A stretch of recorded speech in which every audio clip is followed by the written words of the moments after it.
తర్వాత చిటికెడు పసుపు, కొంచెం మరీ ఎక్కువ కాదు. ఉల్లిపాయలు ఇలాగ బ్రౌన్ కలర్ అయిన తర్వాత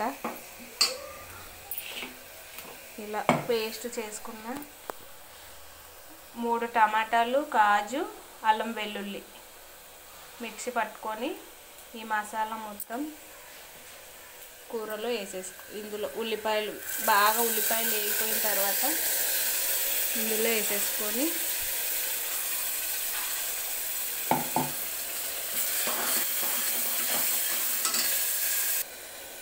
ఇలా బాగా ఆయిల్ సపరేట్ అయ్యేదాకా ఉడికించుకోవాలి.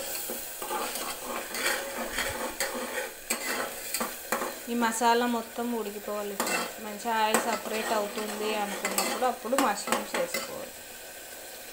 చూడండి ఫ్రెండ్స్, ఇలా ఆయిల్ సపరేట్ అయిన తర్వాత ఇలా మష్రూమ్స్ కడుక్కొని డైరెక్ట్ ఆ మసాలాలో వేసేసుకోవడం.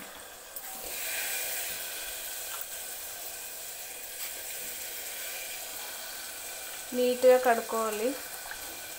కడుక్కొని డైరెక్ట్ వేసేసుకొని ఒక్క 2 నిమిషాలు మూత మూసి ఉడకనివ్వాలి.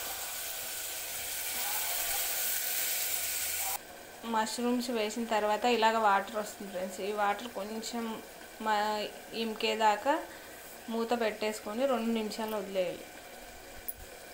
ఇలా విజిల్ తీసేసి మూత పెట్టుకొని జస్ట్ 2 నిమిషాలు వదిలేస్తే ఆ వాటర్ మొత్తం ఇంకిపోతుంది ఫ్రెండ్స్. ఇలా ఉడుకుతున్నప్పుడు 2 స్పూన్ల కారం వేసుకోవాలి. మీకు తగినంత వేసుకోండి ఫ్రెండ్స్. మేమైతే 2 స్పూన్లు సరిపోతుంది, ఎందుకంటే నాకు చిన్నపిల్లలు ఉన్నారు కాబట్టి 2 స్పూన్ల కారం సరిపోతుంది. ఇది కలిపేసుకొని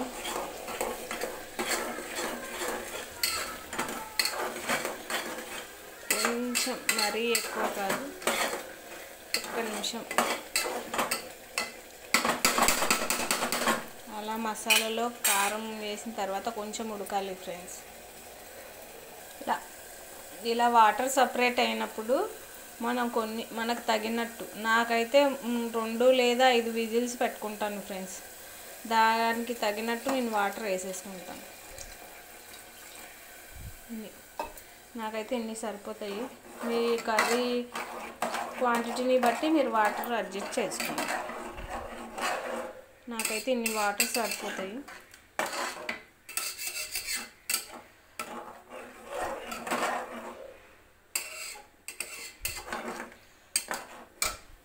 కొంచెం విజిల్ కర్రీతో పాటు కొత్తిమీర వేసుకొని ఉడకబెట్టుకుంటే చాలా బాగుంటుంది ఫ్రెండ్స్ టేస్ట్.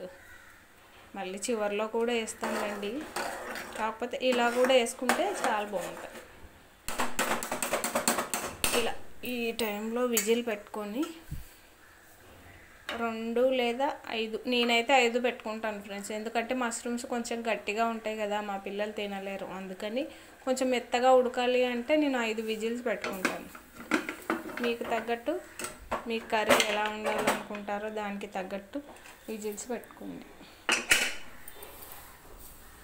బ్యాచిలర్స్ కూడా చక్కగా 5 విజిల్స్ వేసిన తర్వాత ఇలా ఉడుకుతుంది ఫ్రెండ్స్ కర్రీ. ఇలా ఉడికిన విజిల్ తీసేసుకొని మూత తీసుకొని ఒక